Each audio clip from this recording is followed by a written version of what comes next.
Hello, boys and girls.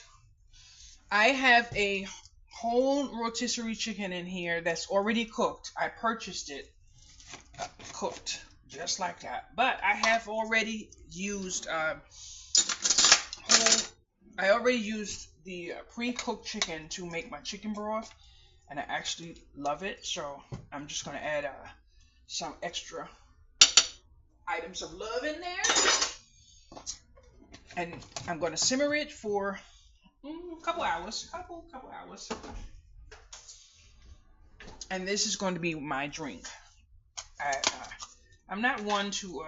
This is parsley. I'm just gonna drop some of that in there. I actually love chicken broth.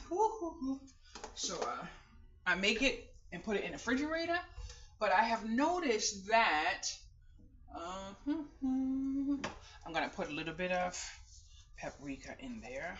I normally don't, but this one is gonna have a little bit of paprika. And I'm gonna put my black pepper. And I know you see me do this a lot, but paprika and black pepper is good for inflammation. I'm not sure, but I do know I feel a difference, so I put that in everything. But I did learn a few years ago that it needed pepper with it. So, and today, since it's a good day, I'm going to try to put this together. Now I put that.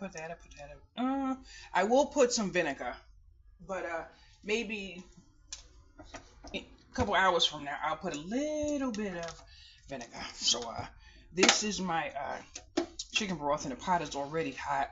So that's my whole chicken, and I'm loving it. Now, normally I would put in a bag of mixed vegetables. I have to see if I have one, but for right now, this is what I'm going to do. And have a wonderful day. Bye-bye.